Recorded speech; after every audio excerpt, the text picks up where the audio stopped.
Hydrogen is the simplest and most abundant element found in the universe.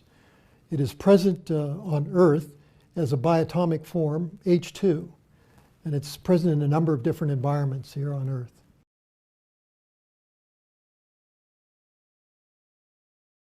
Well, primarily hydrogen is present as this bimolecular molecule. It is associated with a number of different environments. So it can be found, for example, in petroleum deposits. It can be found as a free hydrogen gas. And it can be found complexed in a number of different environments. For example, hydrogen dissolved in water. So what is hydrogen? It's the most abundant element in the universe. It's also the simplest element. It contains one proton and one electron. And that's why we like to show it in a very simplified format. It's a colorless, odorless, tasteless, non-toxic gas found in nature, as I mentioned, as H2. And you find H2 naturally. It's naturally in the soil. It's naturally in small amounts in the water.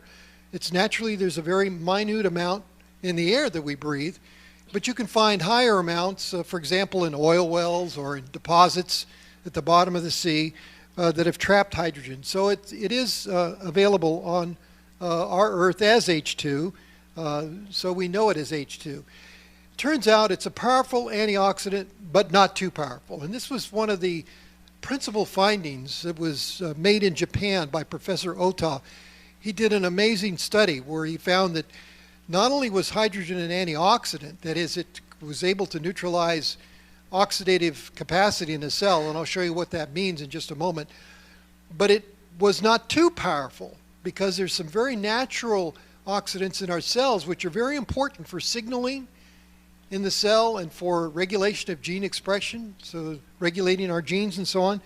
So it's important if we use an antioxidant that it's not too powerful.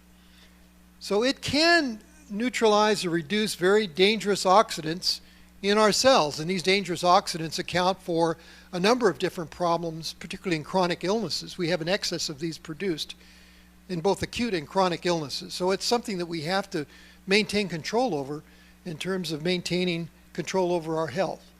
And the important thing, as I mentioned, hydrogen does not interfere with the signaling systems within the cell. So there's some very minor oxidants in the cell that are important in signaling and controlling gene regulation and so on. We don't want to interfere with those because that can cause catastrophic events.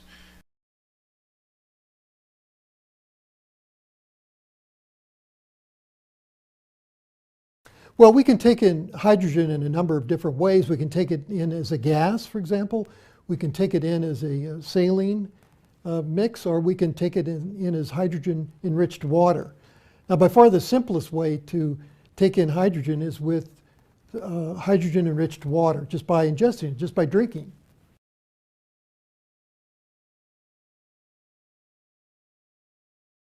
Probably the most dramatic health benefit is the fact that hydrogen is a very good antioxidant. So during problems with our health, for example, or during aging, or during other situations, acute and chronic illnesses, we overproduce oxidants in our system. And hydrogen is a very effective way of reducing the effects of those oxidants. It's also a very strong anti-inflammatory agent. And so there are a number of different ways that hydrogen can benefit us in terms of our health.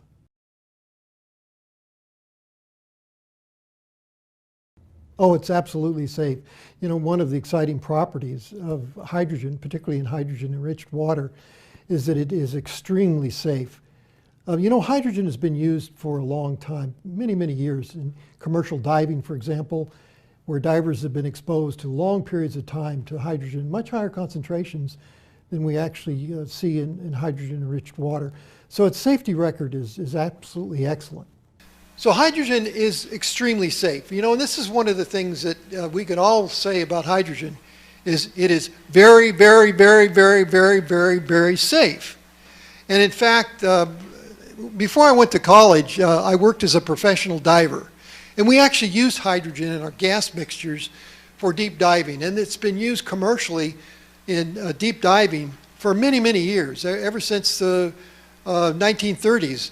They've been experimenting with different gas mixtures to prevent decompression sickness, or the bends, in professional divers who work for long periods of time at great depth. So hydrogen has been put in the mixture with helium and oxygen, mostly not only to delete out the oxygen, but also to provide other properties as well. And so one of the more popular mixtures for deep diving is a mixture of hydrogen, helium, and oxygen, removing completely the nitrogen. So obviously it's safe because of the use of hydrogen since the 30s in a high pressure environment. So the partial pressure of hydrogen is much, much higher than it is in ambient use. And so if it had any possibility of causing harm, we would have known about it over the years from thousands and thousands of professional divers that have used hydrogen in the mixtures of gas. So its safety record is well documented in gas mixtures, and there's been no safety issues in all these years. It's extremely safe when used in water, like hydrogen water. And of course, here we have hydrogen water. And has there ever been a case of damage of anybody from hydrogen water? No.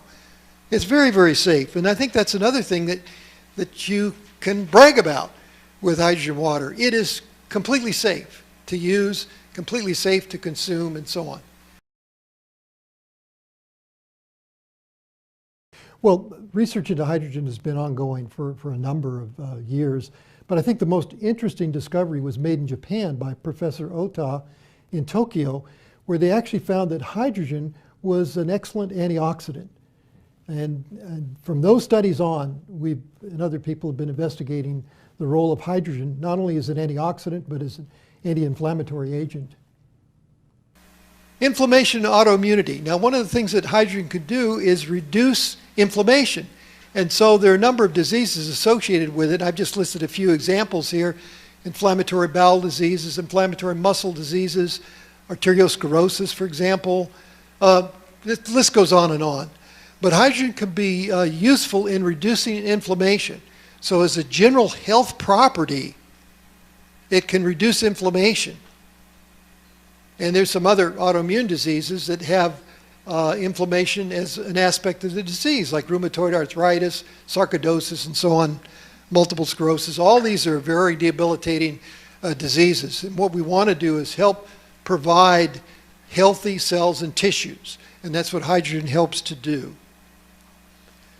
In inflammation, for example, one of the things that happens in inflammation is that cells, immune cells that are in the blood, receive signals from a wound site, and they respond to those signals, and they invade out of the blood vessel, and they normally elicit a response to that wounding environment, and they produce what are known as inflammatory cytokines. And these inflammatory cytokines are just signals. They signal cells and tissues and so on to try and initiate the repair process and try and warn other cells that there's something going on here. There's infection, for example, in a wound, or other problems associated with the wound. And so one of the things that can happen is this can get out of hand, and this inflammation can cause tremendous problems. So you want to try and control the inflammation as much as possible. And so hydrogen helps in that regard. And here's the situation, rheumatoid arthritis, where inflammation of the joints is a major problem. It's not the only problem with rheumatoid arthritis. There are lots of other problems associated with rheumatoid arthritis, but at least the inflammation part of it is helped by using hydrogen. So there's a study here that I'm quoting with 20 patients with rheumatoid arthritis that drank hydrogen-enriched water for 12 weeks, and the hydrogen-enriched water reduced the markers found in the blood for rheumatoid arthritis, reduced the symptoms of rheumatoid arthritis, and it turns out the patients with early RA, early rheumatoid arthritis, actually responded better than the patients that had had arthritis for a long time. Well, that's understandable because there's less damage, permanent damage, in early patients compared to late patients.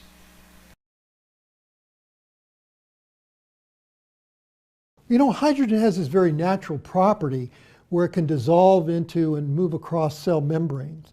And of course, cell membranes separate every cell in our body. And even the central nervous system, which is separated by the blood-brain barrier, hydrogen can penetrate that. So essentially, hydrogen can get into any compartment within our body.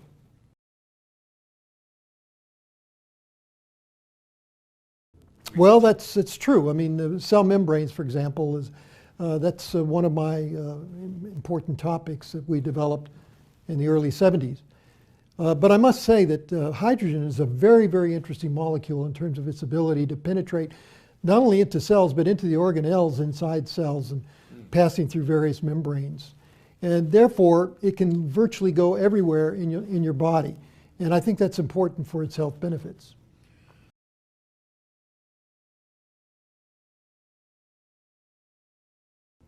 Well, it is, and it can penetrate very easily into every compartment of a cell, and that's not true for most other antioxidants. But there's another property of hydrogen which makes it unique, and that's that it's not an overly strong antioxidant.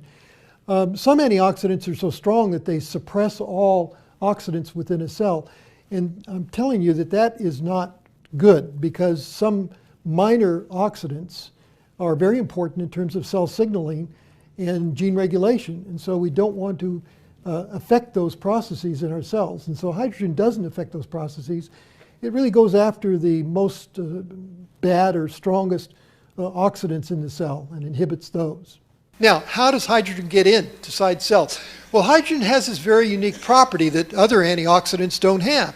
It can penetrate the cell membrane of a cell. Here's a cell, and this green barrier around here is the membrane around the cell, and hydrogen penetrates that fairly easily, and it gets into all the compartments of the cells. It gets into mitochondria, it gets into the nucleus, it gets into all these compartments of the cell, and it does that very easily. And that's a very important feature of hydrogen. So we don't have to invent fancy molecules to help get it in. It just gets in very naturally because of its structure. It will go in places where other antioxidants can't. And a good example of that is the central nervous system, which has a barrier around it called the blood-brain barrier, which prevents a lot of molecules from freely flowing in to our brains. Well, hydrogen can flow in through the blood-brain barrier very easily. So it's a very unique molecule in that respect, because there are not too many things that can do that.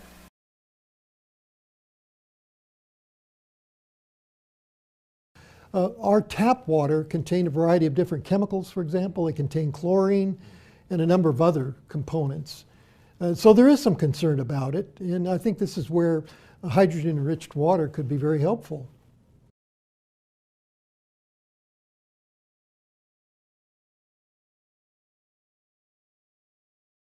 I think some of the studies that are being planned, which are studies involving hydrogen-enriched water and its role in anti-aging, and its role in exercise performance, for example, are very exciting, and I look forward to doing those studies.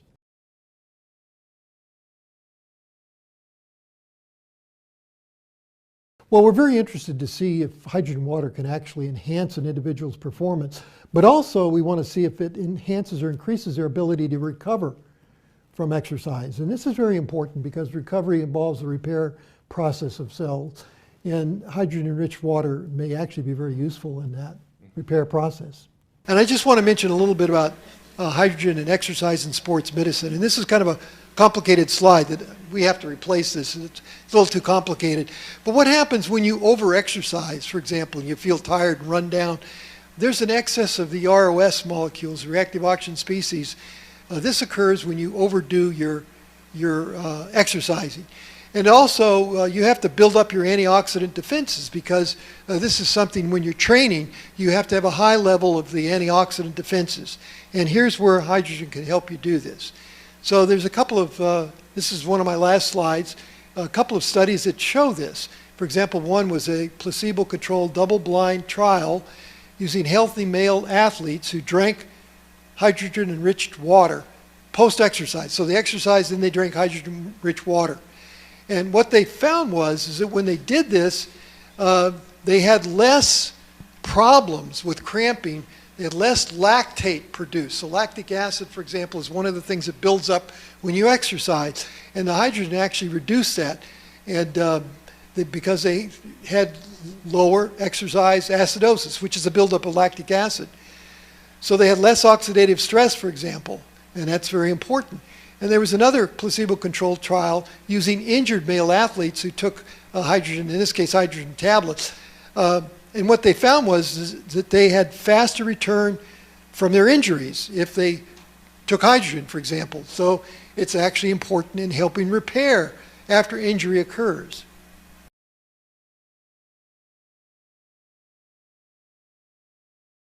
Well, I think we're going to concentrate on some of the cosmetic benefits of hydrogen-enriched water in terms of anti-wrinkle and skin quality.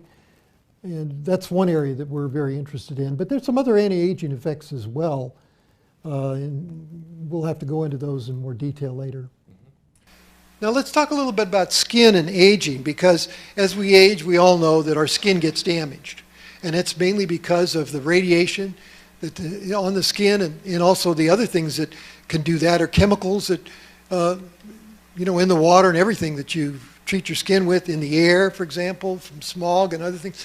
So your skin is your outer barrier, and it gets really treated very badly environmentally. And so we need to do something about that. And hydrogen water turns out to be very good for protecting the skin, protecting not only against the damage of ultraviolet radiation, which can damage it and cause an increase in these bad ROS again, causing all kinds of damage, or in the case of chemicals, can do the same thing. And without going into detail, this is probably a little more detail than necessary, but the important thing is that we have to maintain the antioxidant systems in the skin in order to prevent aging from occurring, particularly premature aging. So if you want to prevent aging in the skin, you need to protect the skin from these ROS molecules, and hydrogen water is one way to do that. And I have a couple of studies here on hydrogen, skin, and anti-aging. So using hydrogen in the water, bathing in hydrogen water for 90 days, for example, significantly decreased neck, skin, wrinkles, and it stimulated collagen synthesis in the skin. Well, collagen is the matrix that helps support your skin. And when collagen gets degraded and gets kind of floppy, your skin gets kind of loose and wrinkled. And you want that to be really tense and tight. And so hydrogen will help do that. And so it will reduce the wrinkles, for example.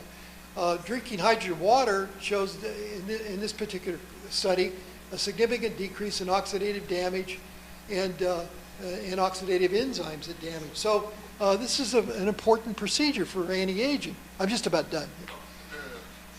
So I'm not going to go through radioprotection. I just kind of mentioned that. But aged subjects, for example, that are treated. Subjects that are treated with hydrogen water, for example, show a reduction in skin inflammation and an increase in the synthesis of these collagen molecules. So it's very beneficial.